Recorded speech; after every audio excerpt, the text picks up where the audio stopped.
All right. Gracious. And just to move it along, I just hit what? Right here? Or the Or enter the button. enter, okay. Yeah. Okay. Oh, boy. That's okay, we can make that work. I'm just gonna. No. Do it close. It's gonna fall off the desk. Okay, how's that? Okay for everyone? Well, I appreciate you coming very much.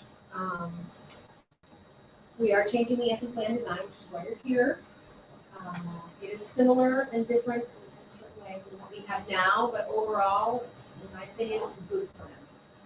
The premiums per pay period are the same. The fluctuation would be participation in the wellness program, but the lowest you can go if you do fully participate is the same premium we've held for at least 5 years. And so that's still in play, which is a really nice thing. And from what Kim from Brandon Group, our broker, tells us, and Milan, our Anthem account representative, most companies are just keep increasing, and they pass the cost on to the employee because they just can't afford to absorb anything else. So I think we're fortunate in that way that it's just absorbs what the increases that we get, and so we all can experience the same per pay period premium. Open enrollment is open in PeopleSoft. May 3rd through the 16th is when we need to go in and make our selections starting 7/1. After the 16th, we will close it down, so you will be able to go in and make elections. But if something changes prior to 7/1, give us a call so we can talk about that together. Dental pricing did increase a teeny bit, not too much, 25 to 75 cents a pay period, not huge dollars on top of what we're paying now. And everything else is the same carriers. For all the other benefits, flexible spending maximum this year is $2,500, same as last year. I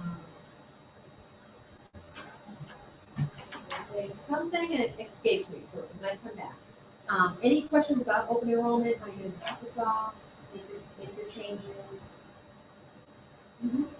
If you're appealing something on the biometrics, Yes. will they adjust it automatically if the appeal goes through? Yes.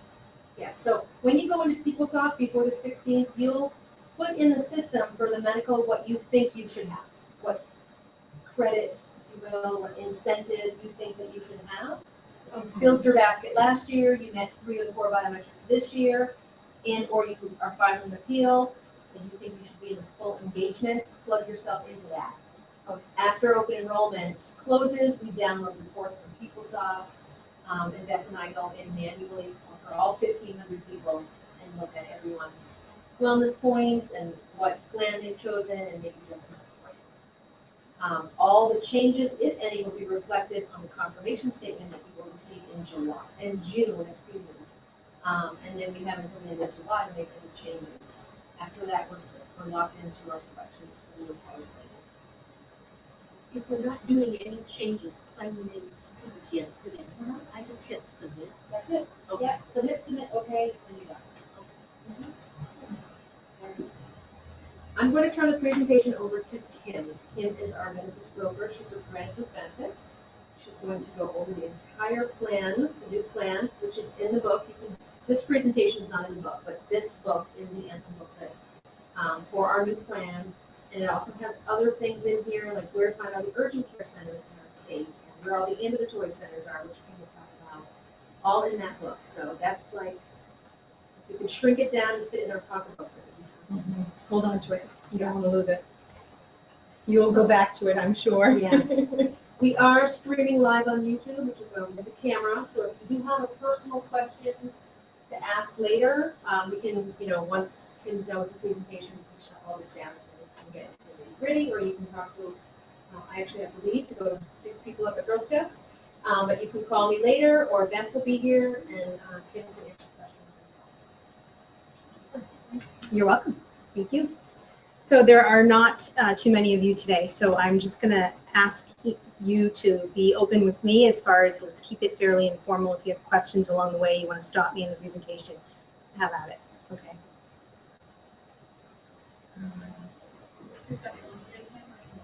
Milan did the first one, and we didn't have this. I felt bad, actually. We did not have the online presentation. Yeah, I got lucky. Yeah. All right, so you might be asking yourself, well, actually, I think you already all know who Anthem is. It's been your carrier for over a long, long, long time, yeah. And they have worked extremely hard to partner with Easter Seals. And I have to say, I just started back in December with Granite Group Benefits, and I've watched this relationship, and it is a true partnership. They both are working hand in hand together to make sure that they are providing the best benefits for Easter Seals employees. They also have been in the business for over 80 years, have one of the largest networks in the New England area. We're going to talk about what's new for 2015. As Kathy mentioned, it's a new plan design, and we're going to show you how you can be better informed with this plan design and some tools and some tips, some resources that will help you maneuver within its design to save money in your pocket as well. Next few slides, we're just going to talk about the upcoming changes. Many of the changes you will see are for the better. They're better than what you currently have today. And then there are some differences as well, and I'll point those out along the way. Many of the same plan features like Compass and your labs are all still in play. You'll still be able to go and access labs for 100% at the various LabCorp and Quest. Thank you. Converging limits. So you might be asking, why did Easter Seals have to change our plan design? Because they haven't changed it in quite some time. And as Kathy mentioned, your premiums have not changed. What's coming out of your paycheck has not changed. And Easter Seals, in light of the fact that medical costs are continuing to increase, made their priority that we did not want the premiums to change for our employees. And so they're constantly looking at innovative new ways, as is Anthem, to come up with some plan designs that we might be able to support those goals and that mission.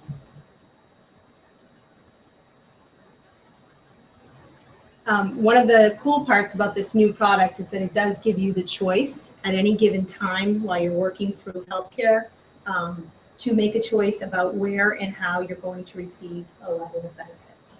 So it's not like you are signing up for Tier 1 or Tier 2. Tier 1 and Tier 2 are always available to you. That's one plan design, and at any given time, today or tomorrow, you may choose to go to Tier 2, and 2 months down the road, you may choose to go to Tier 1. You can mix and match as it pertains to what your needs are.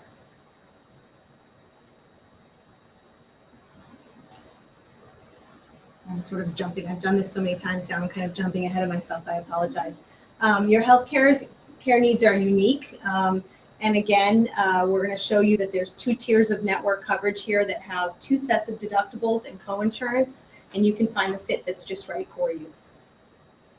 You still have access to all of the New England doctors, and that includes doctors in New Hampshire, Massachusetts, Maine, Vermont, and Rhode Island. And Connecticut? Connecticut? That's in New England, right? Yes, it is. Yeah. They're not New York yet. Yeah. Your prescription drugs are exactly as they are. So they're the same benefit that they were last year. That has not changed. We're going to point out mail order because there's money to be saved if you're using the mail order services. But the benefit itself has stayed the same. You continue to have free preventative care, annual checkups and vaccinations, health and wellness tools that I mentioned, the lab and Compass are still all available to you. Before we get into the details, I'll just walk you through some of the definitions. A deductible is the amount that you're going to pay each year before your plan starts to pay. So that's your upfront cost. A copay is a flat fee you're paying to your doctor, like your primary care physician or your specialist. Coinsurance is your share of the health plan costs after you've met your deductible. Out-of-pocket maximum, this is the most that you would have to pay out of pocket each year for healthcare services. And I'm going to point this one out along the way because there is an out-of-pocket maximum, and that would be the maximum exposure that you or your family would incur before the plan would kick in and pay 100% thereafter. And that is on a per plan year. And then the premium is the amount that comes out of your paycheck. I think that's bi-weekly. Thank you.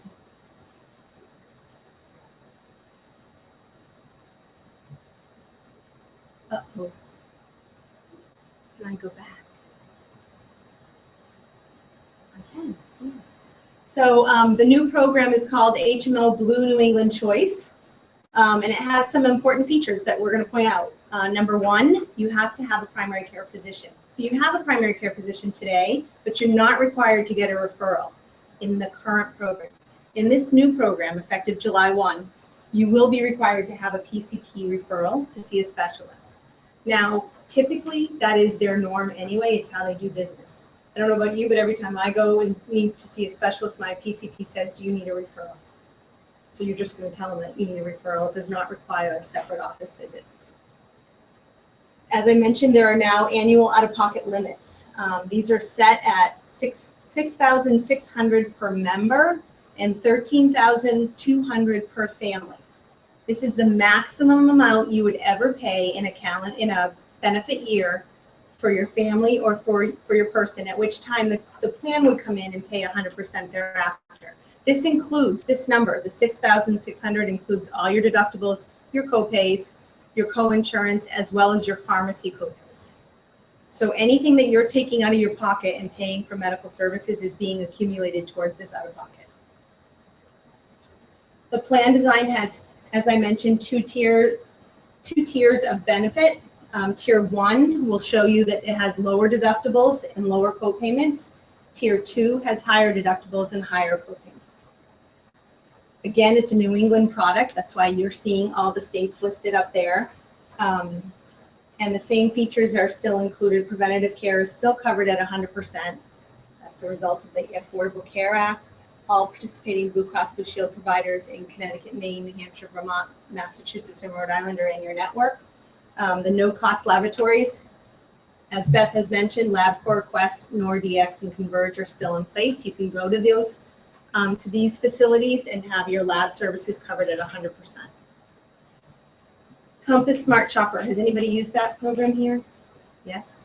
So Compass Smart Shopper is still embedded in this program. And basically the way it works is it allows you to to call them if you're in need of services, and they will help direct you to a less costly facility. And they reward you for that behavior. I think the rewards vary, but I think you can earn up to $150 for that. 500. Thank you, Beth. It's pretty narrow. It's a pretty narrow list. Yes. You can pretty easily get you $50 or $100. I think the most important part about using Compass, however, is that you do have to call them, number one, and you do have to do it prior to receiving services. So you can't just know that that's who they might refer you to, go see them and expect to get some sort of a reward. I don't think that would happen. So you might ask, my deductible and copayment, how are they tiered? These are the two different levels of tiering. Tier 1, the cost share. If you're working in Tier 1, you would have a $15 primary care copay. Currently, your copayment is $25 today. Under the Tier 2 cost share, you'd have a $30 primary care copay. You can look on page 12, I believe, is where the schedule of benefits starts. I'm actually not following it through in detail, but all of that information is there. If you were going to see a specialist in the Tier 1, you would pay $40, a $40 copayment. It's the same in Tier 2. And you're going to see as we go through some of these benefits that there are many benefits that are the same from Tier 1 to Tier 2. There is no differentiation. Primarily what differentiates Tier 1 and Tier 2 are the primary care physicians and the hospitals that they're associated or affiliated with. About 85% of the primary care physicians in the state of New Hampshire today are owned by hospitals. And that's really what's driving the tiers in this program. So also currently, this is also a better benefit. Currently, I believe your specialty copayment today is $50. Your ambulatory surgical copayment is $125 in both tiers, Tier 1 and Tier 2. This is effective July 1. If you were to go to a therapist, whether it be physical therapy, occupational therapy, or speech therapy, that too is covered at a $40 copay. Same for both tiers. The next line item is the deductible, and this is where things start to shift again. So under Tier 1, your cost share is a $2,000 single deductible and a $4,000 family deductible. That's exactly where you are today. That's your current program. Under tier 2, it goes up. It's actually like Yes. it's better with co-insurance. Now we can use co-insurance after you put $2,000, so it's actually That's correct. really good. So Right now, you have the $2,000 deductible, so you spend, if you go to the emergency room, it's an easy way to save your $2,000 if you have surgery. After that, you are responsible for 10% to predictable max. It's 4 or 5, there's It's more 4. that you can spend. 4? Mm. So it's $4,000. 4 and 6, I think. Co-insurance, it comes in even after you leave your deductible. So in this plan, there's no co-insurance. It's actually a little bit less than On tier 1, there's no co-insurance. Yep. So on the tier 2, the single deductible is $4,000, the family deductible is $8,000, and on tier 2, there is a co-insurance, it's a 20% co-insurance after you've met your deductible. The emergency room copayment is consistent between tier 1 and tier 2. It's a $250 emergency room copayment. And the urgent care is also consistent between tier 1 and tier 2. It's a $125 copayment. Okay. Any questions on that thus far? So.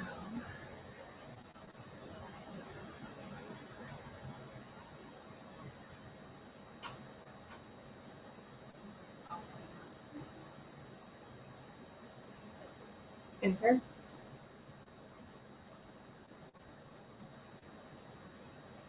Let's try this. Escape, anything else is escape. If I hit escape, Yeah, just do it. Woo, wee.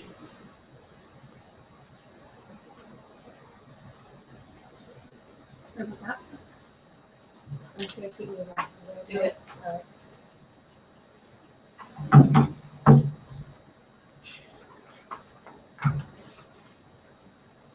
Oh, things are happening. Oh, Oh, okay. it says not responding. It's very Oh. upset with us right now. Sorry. Hello. Okay, we just went a little too far. Can we back up? Oh, I don't know what's going on right now. You know why? Because I pressed it so many times, it's probably a zip through. Go up to this top one right here. I can start there. She's thinking. This So computer the is next, awesome. the next section, if we can get it up, I'm going to show you are where the tier 1 hospitals in New Hampshire are. Is everybody here from New Hampshire? Or anybody have doctors in Massachusetts that you're working with? This is tier 2. Perfect. Thank you. This is one you want? That's awesome. Okay. So these are the listing of tier 1 hospitals and tier 2 hospitals. And I'm going to show you on the map what they look like as well. Do we have one? Yes, Yep. it is on page 9. Thank you. It's a smaller version, but it is there. And all of this information will be set up for you online. We're moving it all online as soon as we can. Yes.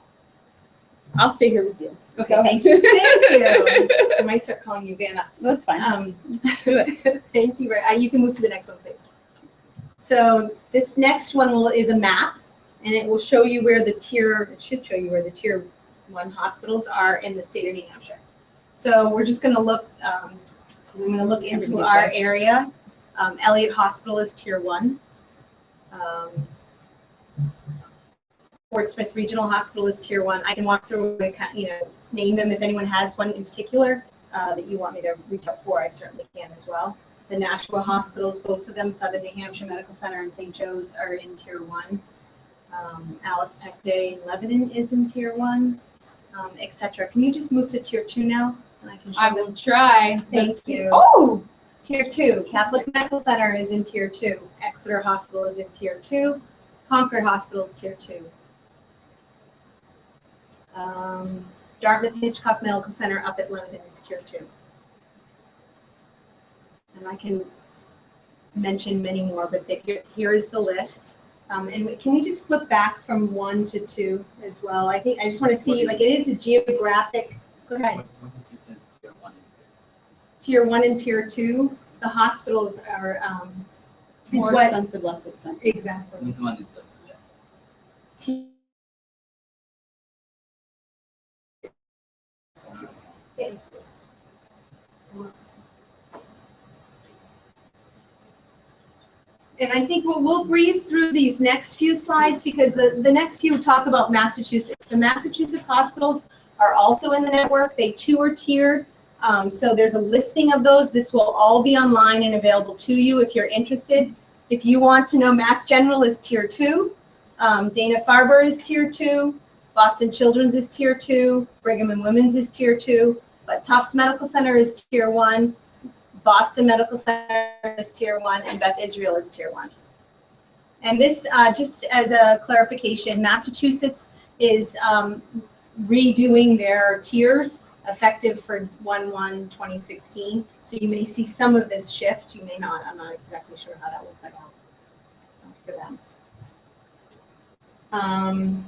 All Blue Cross Blue Shield providers in Connecticut, Vermont, and Rhode Island and Maine are considered tier 1 providers. So right now, the tiers are separated in the state of New Hampshire, and the tiers are separated in the state of Massachusetts. But that has not occurred in the other surrounding New England states, and those providers would be considered tier 1. Just to interject, one of the Of questions course. that I've gotten from some employees thus far is I spoke to, these are hospitals, right? I think one of Yes. the kind of the confusing things that I've helped people with. So we were like, okay, the hospital, like I have a doctor, it's what doctor your hospital is associated with, affiliated with, owned by. I don't know Yes. who their master is. I don't know Yep. what the correct nomenclature It's is. actually many providers, I think what you're trying to say is many of the providers have admitting privileges at multiple hospitals. So it's a conversation now that you want to have with whoever your primary care or specialist that you're working with is. Who do you belong because- to, kind of sort of. right. Yeah. Some of the hospitals, some of those providers are owned and would have to provide their services at that hospital. Some are not, and they might have that flexibility. So when you call and ask and say, are you a tier 1 or a tier 2? Your doctor won't know that. This is a very new thing to do in Hampshire. It's new for Anthem. That's So we've had many people, I call my doctor and they don't know if they're a 1 or a 2. They will know what hospital they're They're- owned by or affiliated with is Right. the correct word. So it's really, your concern is when at the time that you might need services at the hospital, that you might need an elective surgery, that's, something might be planned that you need to go in and have an MRI or something along those lines. Those are the times when you're going to want to ask that question and say, what tier is this hospital falling into? Can I receive that service at a tier 1 hospital? Because it's going to be a lot cheaper for me and less money out of my own pocket if I use a tier 1 hospital. It doesn't mean you have to change to a tier 1 primary care physician. It doesn't mean that you have to use specialists that are only in tier 1, because depending on what your services are or what you're looking for care, you might make that decision and change it, 2 months down the road when things change, when your circumstances have changed. Remember that. So I'm going to walk through a couple of examples about how these benefits are paid. And we're going to use Beth as our example today. So Beth is utilizing services at a tier 1 facility. She goes in because she has a back issue and she sees her primary care physician. And the cost to Anthem for that service is $150. Her primary care physician gives her a referral to a specialist. The cost for that service is $400. She needs some lab work, so he sends her off to the lab, and the lab costs are $250. And then she discovers she has to have back surgery. So she goes to the hospital and she pays she doesn't pay, It costs $20,000. So the total cost of her services for this particular back issue are $20,800. Now let's talk about what Beth actually paid out of her pocket after using the plan. She went to see her PCP. It was a tier 1 PCP. She paid a $15 copayment. She saw a specialist. It was a $40 copayment. She went to LabCorp to get her lab services done. At LabCorp, it's one of the ones that we have highlighted for you. Lab services are covered at 100%. She paid nothing. And she went to a tier 1 facility for her surgery, and she paid $2,000 because she met her deductible. That's the single deductible. So what Beth has paid out of her pocket at this point is $2,055. Can I interject? We've Yes, done this you example about 8 times, and I'm just realizing I have a question. Uh-uh. Should this be $2,000 even? Because isn't there a $2,000 max, and those copays are now counting toward my deductible, and they never have before? No, the copays Not do not copays. count towards your deductible. They count towards your out of pocket. So we're going to, in another slide, you're going to see where that gets filled. Just kidding. Let's keep going. See, I have questions too, people. Go ahead, have at it. So now we're going to run through the same scenario if she used tier 2 facility. Okay, so she goes to her PCP, same issues. You can skip ahead to that. So they know those details. You can see that the costs have gone up a little bit, and that's to show you that part of the reason why we're trying to have you move to a tier 1 or utilize a tier 1 facility. Not only is that a cost savings to you, but it's a cost savings to Anthem as far as paying their claims. So Beth pays out of her pocket using tier 2 facilities. She goes to see her PCP. It's a $30 copayment. She gets a referral to the specialist. She pays $40. She goes to the lab, and at the doctor's office, her deductible's already been met, so she pays $0. I think that's a little out of order. But she goes for her surgery, and she meets out of the tier 2 deductible of $4,000. And then she's responsible for 20% of the remaining $16,000. So $2,600 in co-insurance. Beth's total out of pocket is $6,600. If you remember early on in the earlier part of the presentation, we talked about having an out-of-pocket max. The maximum exposure that any single member would have would be $6,600. She's met hers. So from here forward, after this particular surgery, all of her services, regardless of tier 1 or tier 2, are covered in full. Okay. Any questions thus far?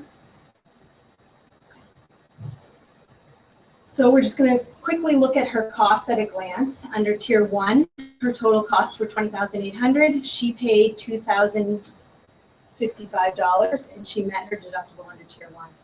Under tier 2, the total costs were $21,000. That's out of pocket was met at $6,600. So you can see there's a significant. She paid a lot more to go to tier 2 than she did under tier 1. But her annual limit has been satisfied, and here forward, everything will be covered in full. Now we have Kathy. Kathy's not here to defend Kathy's not herself. even here. It's right. You want to keep going, or you want me to leave the? No, Woo! yeah, you can put that one down. So Kathy's gonna, I'm gonna walk through this just one more time to show you again. Kathy's using services at tier 1 and 2. She goes and she pays the $15 for a visit to her primary care physician, $40 for a visit to her specialist. She pays $0 because she's already met her deductible because she had an MRI. And the MRI was $2,000 and met her deductible, which was now satisfied. So her total out-of-pocket costs here as well are $2,055.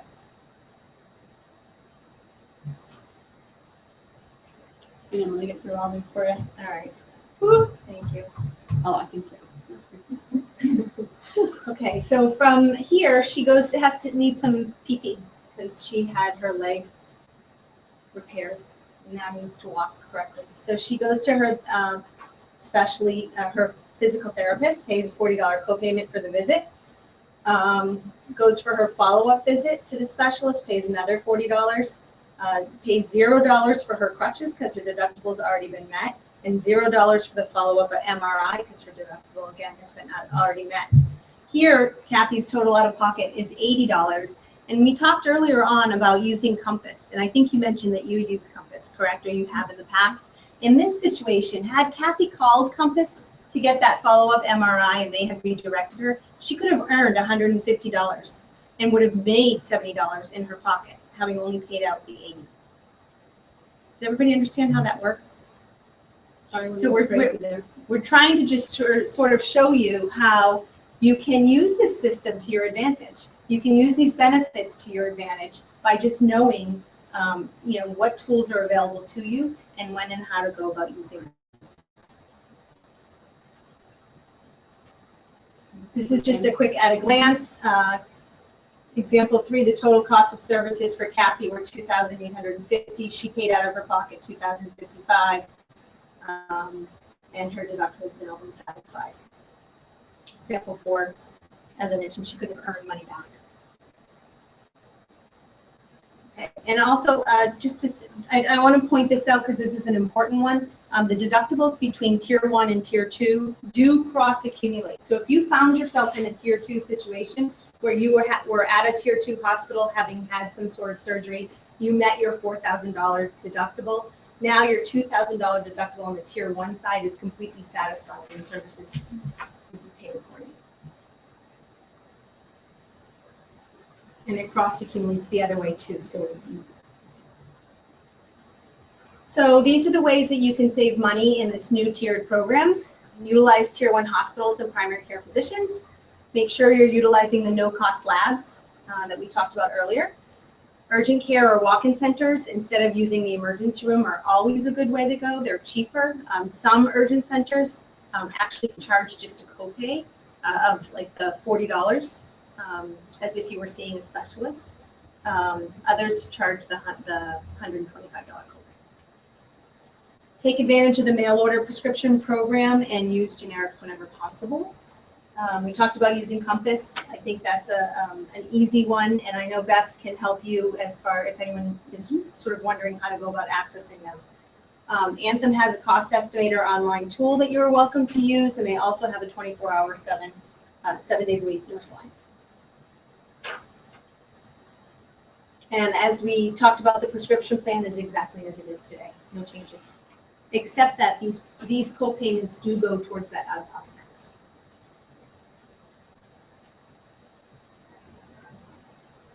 That's just about Compass. I think we're done. We're pretty much done. So I'm just going to open it up to any questions. If you guys have any questions Turn about this off. So if you have personal questions. how it works, or if you want to walk through more scenarios, or if you have